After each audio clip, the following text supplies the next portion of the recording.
देवी, ये तुमने क्या किया? तुम चली क्यों आई? चली क्यों ना आती? आज मैं ये जानना चाहती हूँ कि मेरा और मेरे बेटे का इस महल में कोई हक है या नहीं। ये तुम कैसी बातें कर रही हो? दुनिया जानती है कि तुम महारानी हो। ये महल, ये दास दासियां, भंडार, हाथी, घोड़ा, जर जेवर सभी कुछ तो तुम्हारा है। इससे क्या हुआ? खाने की चीजें देखकर ही कोई जिंदा नहीं रह सकता। मैं आपकी अर्धांगिनी बनकर इस महल में आई हूँ। फिर क्या वजह है?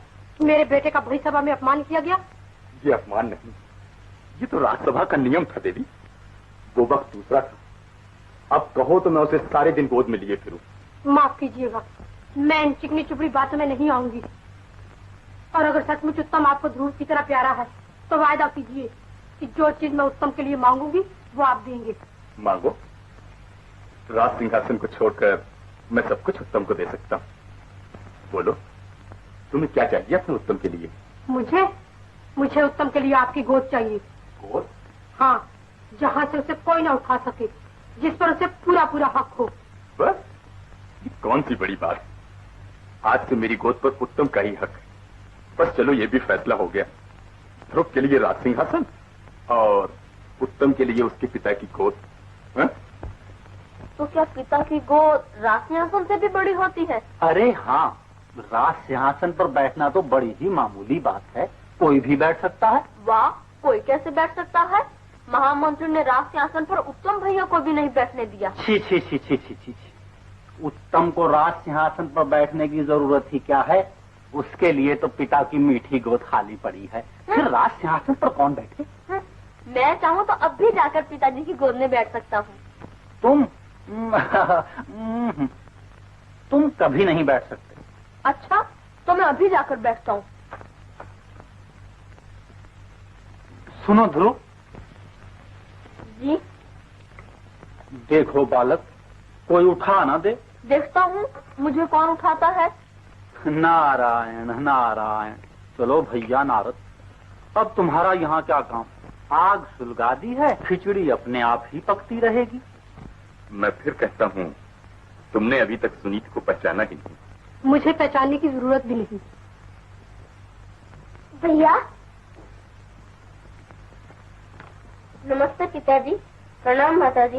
ध्रुव, पिताजी हम भी आपकी गोद में बैठेंगे। हाँ हाँ, आओ बेटा। ध्रुव, क्या है माँ? तू महाराज की गोद में नहीं बैठ सकता। क्यों नहीं? हम तो बैठेंगे। नहीं। सुरुचि, अगर तुम्हें महाराज की गोद में बैठना था तो तुम्हें मेरी कोख से पैदा होना था। ये तुम कैसी बातें कर रही हो? हम तो बैठेंगे।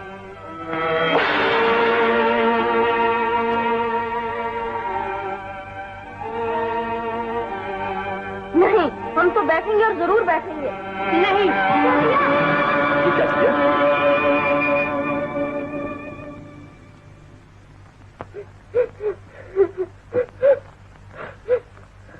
भैया उत्तम,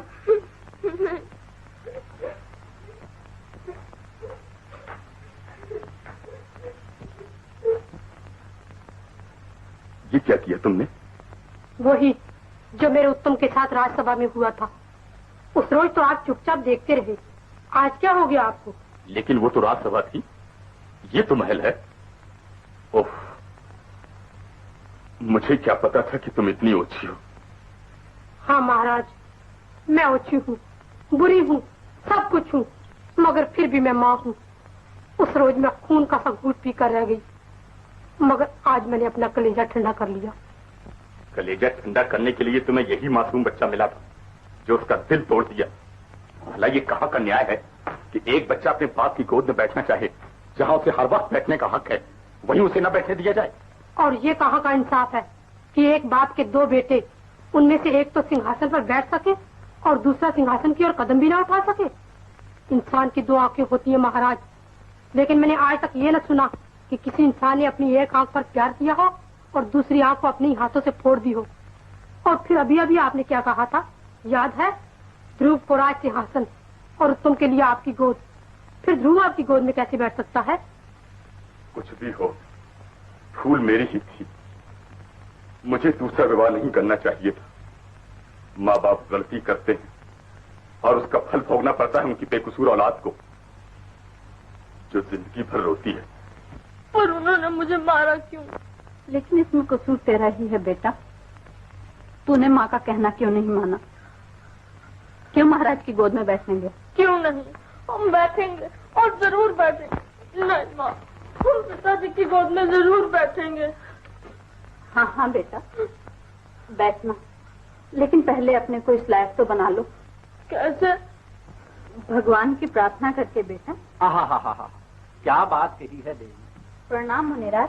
कल्याण हो। विराजिए मुनिराज।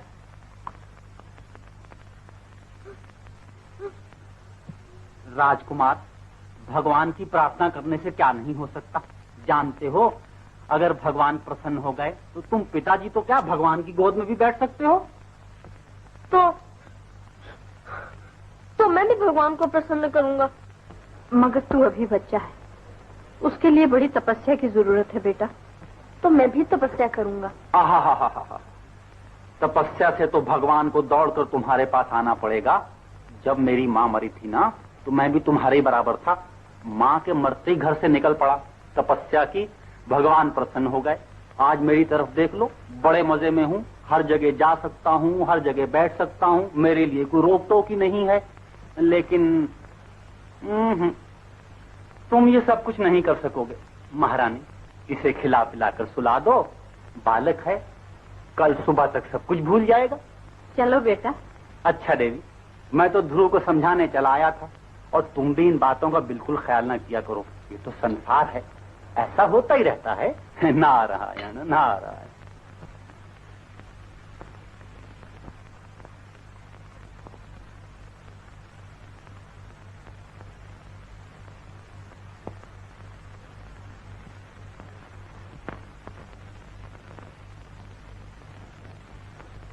माँ, क्या है बेटा? माँ, क्या नारद जी कभी झूठ नहीं बोलते? नहीं बेटा।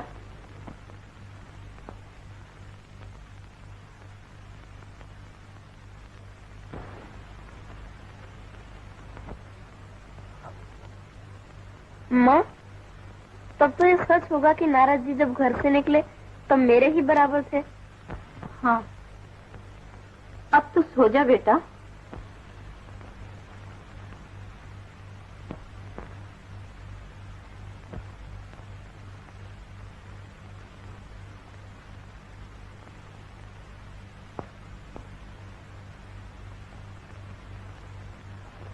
माँ,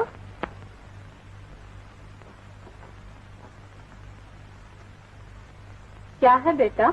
माँ, अगर नारद जी ने भगवान को प्रसन्न कर लिया तो मैं क्यों नहीं कर सकता? तू नहीं कर सकता, तू बच्चा है। चल सो जा, सो जा।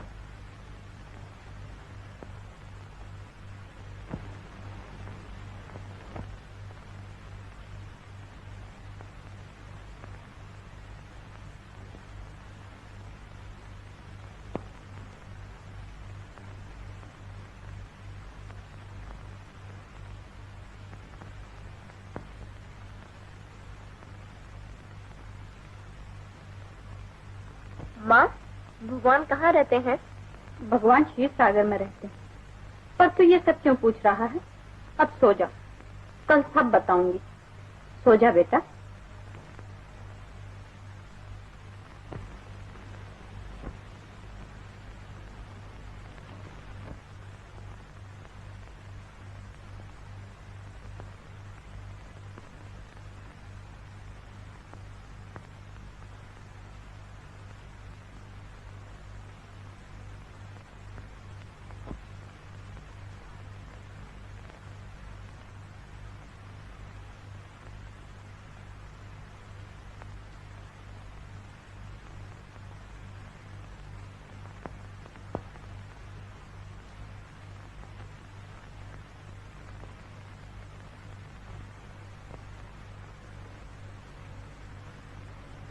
तपस्या में बड़ा बल है बालक।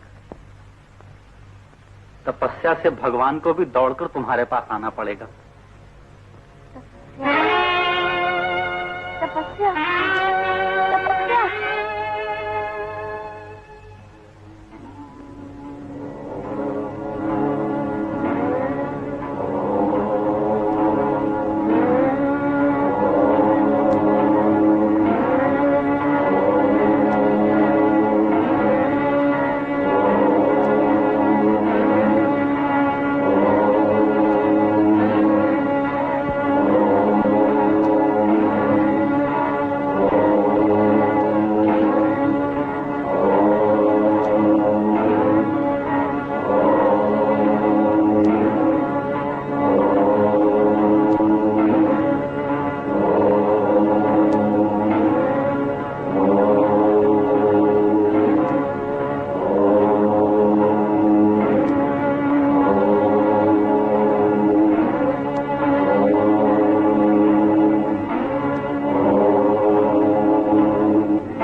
बताओ बताओ, क्या तुमने मेरे ध्रुव को देखा है? नहीं। क्या तुमने मेरे ध्रुव को देखा है? नहीं। कहाँ गया होगा, कहाँ गया होगा मेरा ध्रुव? ध्रुव, ध्रुव! पिंगला, तूने उसे जाते हुए देखा, मुझे क्यों नहीं बताया? मुझे क्यों नहीं जगाया? चली गया यहाँ से, चली गई, चला गया, ध्रुव चला गया। महारानी जी, महारानी, मैं महारानी नहीं हूँ, मैं माँ हूँ, मैं माँ हूँ जिसका बेटा बेटा जिसका बेटा बेटा ध्रुव।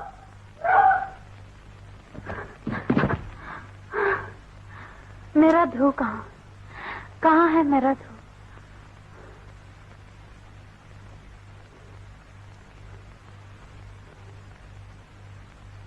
सरोवर के जल, तुम तो सारे संसार के जीवन हो।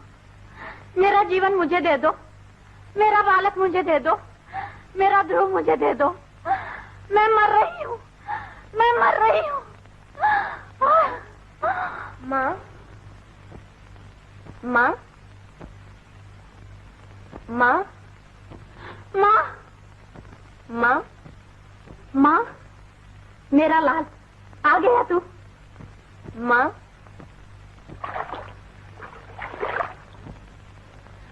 चला गया? कहाँ गया? कहाँ गया? कहाँ गया? कहाँ गया? छोड़ दो मुझे, मेरा लाल, मेरा लाल कहाँ चला गया? कहाँ चला गया?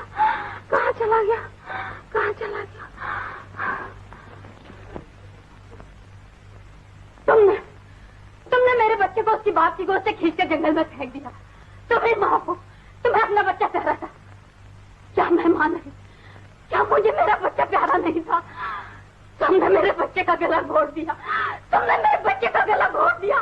तुमने मेरे बच्चे का गला घोट दिया। तुमने मेरे बच्चे का गला घोट दिया। सुनीते, तुमने मेरे सुनीते, बच्चे का गला घोट दिया। सुनीते, तुमने मेरे बच्चे का गला घोट दिया। तुमने मेरे बच्चे का गला घोट दिया। सुनीते, महाराज, मेरा बच्चा मुझे ला दीजिए। मेरा बच्चा मुझे ला दीजिए महाराज। देवी, मेरा शांत हो जाओ देवी। मेरा ध्रुव, ध्रुव, ध्रुव, सुनीते, ध्रुव, ध्रुव।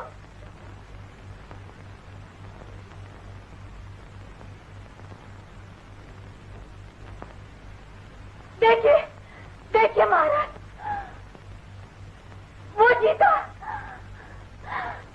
वो शेर, वो भालू मेरे ध्रुव की ओर लपक रहे हैं। बचाइए, बचाइए ना दीदी। दीदी, दीदी,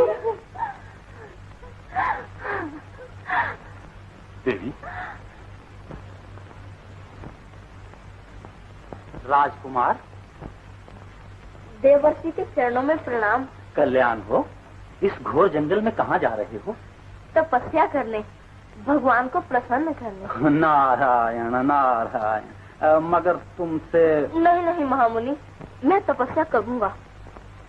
एक आवाज मुझे यहाँ तक खींचती हुई लाई है, एक प्रकाश जो मुझे रास्ता दिखा रहा था, और मेरी आत्मा बार बार मुझसे कह रही है कि चल आगे बढ़, उस भगवान की गोद में चलकर बैठ जहाँ से तुझे कोई न उठा सके। बताइए महामुनि, भगवान कहाँ मिलेंगे? बताइए ना। तुम धन्य हो राजकुमार। यहाँ से कुछ दूर यमुना के किनारे मधुबन नाम का एक सुंदर वन है, वहाँ जाओ। बड़े बड़े भक्तों ने वहाँ भगवान को पाया है। वहाँ जाकर सब जगहों से अपना मन खींचकर भगवान के चरणों में लगा दो। लेकिन मैंने तो भगवान को देखा तक नहीं, उनके चरणों का ध्यान कैसे करूंगा? उनका रूप तो मुझे बताइए। रूप? जिस रूप को बड़े बड़े ज्ञानी भी नहीं देख पाते, योगी हजारों वर्ष समाधि लगाने पर भी जिसका पार नहीं पाते, उस रूप का वर्णन करना बड़ा मुश्किल है बालक। फिर भी मैं तुम्हें बताता हूँ, ध्यान लगाकर सुनो। ये संसार भगवान का रूप है। अपनी आत्मा से इस संसार को देखो, इस संसार के हर जीव में अपने आप को देखो, और ये देखते हुए ओम नमो भगवते नारायणा जपा करो। जिस दिन तुम अपने आप को भूल जाओगे, उस दिन निराकार भगवान साकार होकर तुम्हें दर्शन देंगे। तो मुझे आशीर्वाद दीजिए गुरुदेव। कल्याण हो बेटा, भगवान तुम्हारी रक्षा करें। जाओ, मैं तुम्हारी माँ को समझाने जाता हूँ। वो बेचारी तुम्हारे शोक में पागल हो रही है। नारायण नारायण। इसमें किसी का दोष नहीं राजन। भगवान की इच्छा के बिना पेड़ का पत्ता भी नहीं हिल सकता। नहीं महाराज, इसमें सारा कसूर मेरा ही है। अगर मैं चाहता तो वो यहाँ से कभी न जाता। एक क्षत्रिय का बालक तीर तलवार की चोट बर्दाश्त कर सकता है, लेकिन जबान से निकले हुए तीखे तीर कभी बर्दाश्त नहीं कर सकता।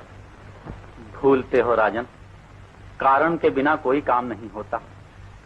तुम्हारे इस राजमहल की घटना में विधाता का हाथ है। अब अपने मन को धीरज दो। देवी, तुम भी शांत हो जाओ और उसके सफल होकर वापस आने का इंतजार करो। मगर वो है कहाँ? मधुबन में।